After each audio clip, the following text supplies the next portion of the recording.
Welcome to CARICOMP Insider, where high-tech facial recognition meets real-world intelligence.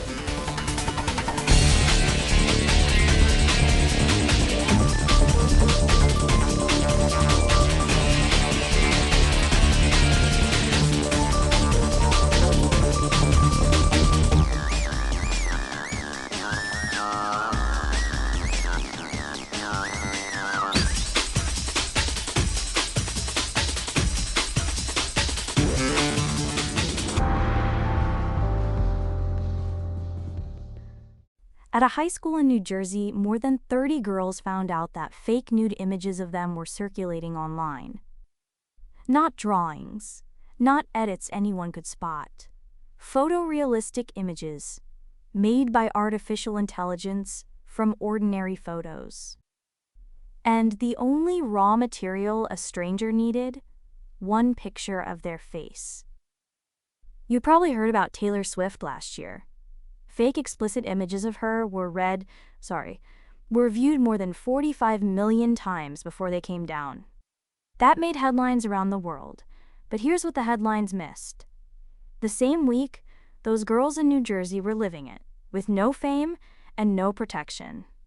If you've ever posted a photo of your kid, a soccer game, a birthday, a yearbook shot, this story is about you. So the question isn't whether the technology can do this anymore, it can. The question is what happens to the person on the other end. Let's start with how little it takes now. A few years ago, faking a convincing nude image needed skill, software, and lots of source photos. Today, certain apps need as little as a single image of someone's face. One photo. A couple of clicks. According to reporting from Axios, fake nude images have jumped nearly 300% since 2018. That's not a trend, that's a flood. And the numbers around children are worse. The National Center for Missing and Exploited Children tracks reports of AI-generated child sexual abuse material. Between 2023 and 2024, those reports rose more than 1,300%. By the middle of last year, they were counting hundreds of thousands of new reports. That's not a glitch in the system, that's the system working as designed, just for the wrong people.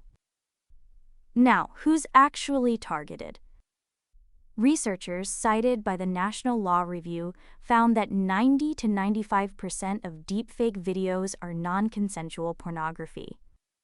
Almost all of it involves women and girls. So when we talk about this as a tech story, remember, it lands on specific people. A teenager opening a group chat, a coworker getting a text. For you, it means a photo you shared in good faith can be turned into something you never agreed to. The law is trying to catch up. In May of last year, the Federal Take It Down Act became law. It made creating these images a crime right away. But platforms got a full year to build their removal systems. That deadline isn't until this coming May. The Senate also passed the Defiance Act, which lets victims sue creators for at least $150,000. Good on paper, but here's the catch. The law assumes a victim can find the image, identify who made it, and file the right notice. A frightened 15-year-old finding herself faked on Telegram usually has no idea where to even begin. And by the time anyone files anything, the image has been screenshotted and forwarded dozens of times. Here's the part that reframes everything. The Taylor Swift moment wasn't a warning sign. It was just the first time most of us looked. The warning had already been happening, quietly, in school networks and group chats, for months. Some experts now say the fight to block this content is already lost, because no filter can catch a flood this large. So let's bring it home.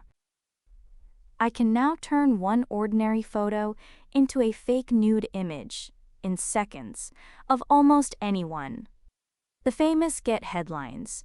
Regular people, mostly women and girls, get the harm without the help. New laws exist, But they move slower than the technology and lean on victims to chase down the damage themselves. Whether you're a parent, a teenager, or just someone with a face and a phone, the photo you posted this morning is enough. That's the world we're in now. The full story is in the description if you want the deep dive. Now you know something most people in this industry don't. Use it. And when you're ready to put it to work, caracomp.com. We'll see you tomorrow.